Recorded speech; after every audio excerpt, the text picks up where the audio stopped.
আমি এলাম রে তোর বউয়ের সাথে একটু মজ মস্তি করতে, সব বলে দিচ্ছিস তো বুঝি। কি রে, এনিথিং রং? না না, রং লাই সব ঠিক আছে। আচ্ছা বেশ ঠিক আছে, বেজা তাহলে বাড়ি যা, বাড়ি যা, আমার আবার হাতে সময় খুব কম, আমি একটু ফোন লাইন করেই চলে যাবো। কি ব্যাপার, কান্না করছো? টাকা পয়সা কিছু দরকার আছে নাকি? না, টাকা পয়সা আমাদের কিছু আর দরকার নেই। তুই নিশ্চয়ই কিছু বলেছিস তোর বউকে? আর বড়া, আমি আবার আমার বউকে কি বলবো গো কাকা? আপনার পরিপক্কভাবে সেন্সটাই তো নাই মনে হচ্ছে। কি, আমার সেন্স নাই? কাকা গো, তুমি যদি আমার জায়গায় থাকতে তাহলে বুঝতে পারতে আমার ভিতরে কিভাবে চিতার আগুন দাও দাও করে জ্বলছে। বালমুকু ছোড়া, আমি এখানে নাটক শুনতে আসিনি, আমি এই যে একটু আরামায়েশ করতে। কি বলছিস বল? করেন, আরামাইশ করতে এসেন, করেন, কি আর বলবো। তা তোকে এরই বসে বসে দেখবি নাকি, না তুই বাড়ি যাবি? যেচে ঠিক আছে যা। ভগবান যে আপনাকে কি মাটি দিয়ে তৈরি করেছিল সেটা ভগবানই জানে। বোকা চুদা, ভগবান আমাকে এঁটিল মাটি দিয়ে তৈরি করেছিল বে। একটির মাটি বটে গো কাকা। কি রে, দেরি হয়ে গেছে, বাড়ি যা রে।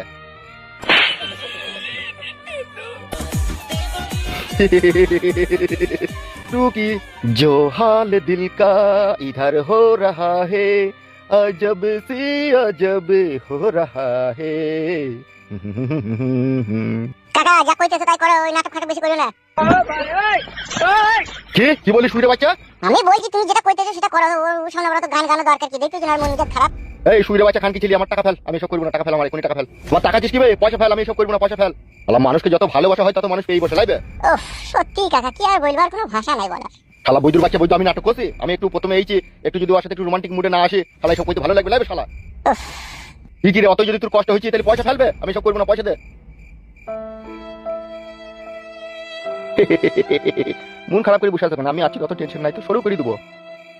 একটু হাসো না, একটু হাসো শোনা, এইভাবে যদি মন খারাপ হয়ে থাকে না, মন সরে না, একটু হাসো না প্লিজ। হাসো হাসো হাসো, এরকম রোমান্টিক কাজে রোমান্টিক মুড না এলে ভালো লাগে না, হাসো না প্লিজ।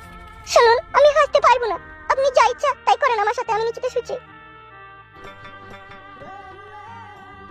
আসুন, আবার হা করে তাকিয়েছেন কেন? আসুন। যাই যাই যাই, সাও সাও।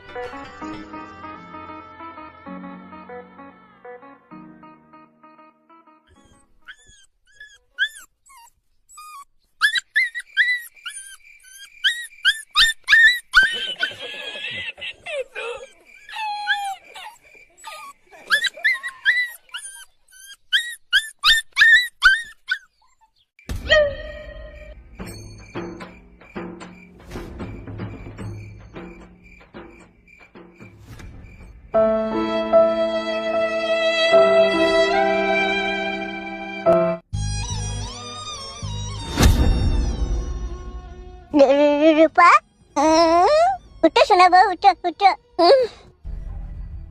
তুমি এখনো বাড়ি যাওনি? না আমি বাড়ি যাইনি, আমি বাইরে দাঁড়িয়েছিলাম। উঠো বউ উঠো, এরকম কুজি হয়ে গেল কেন বউ? আমি গো খাতা গলাটা অনেকক্ষণ থেকে চাপতে চাপতে করলো। উঠো বউ, উঠো উঠো উঠো। আস্তে আস্তে হেঁটে চলো বউ, তক্তার উপরে চলো।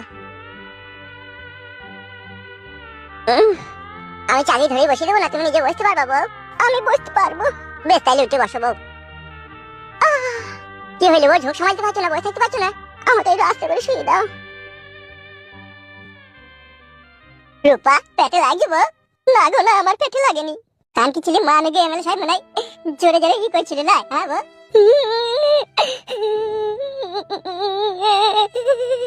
কেঁদো না শোনা বউ, আমার কেঁদো না। আমি কত বলছি গো, আস্তে আস্তে করো, আস্তে আস্তে করো, শুনছি না, সে জোর জোর জোর জোর জোর তেমন হয়ে দিচ্ছে। খান কি ছেলে জেনে গেলাম, মা আমাকে জারদ সন্তান যে, সেই জন্য তোমার সাথে এরকম করলে। তুমি কান্না করো না, অনেক রাত হয়ে গেছে, তুমি বাড়ি যাও, নাহলে ছোট টেবিল আবার তোমাকে গালাগালি দিবে, তুমি বাড়ি যাও। তুমি এইভাবে আমাকে সারাটা জীবন আদর করো আর ভালোবেসো, আর কিছুই চাই না তোমার কাছে। হ্যাঁ বউ, আমি সারা জীবন তোমাকে এইভাবে ভালোবাসবো বউ, সারা জীবন তোমাকে ভালোবাসবো। বেশ ঠিক আছে, তুমি বাড়ি যাও, অনেক রাত হয়ে গেল, তুমি বাড়ি যাও। বেশ তাহলে তুমি ঘুমাও। হ্যাঁ বউ, আমি আসছি। হ্যাঁ এসো।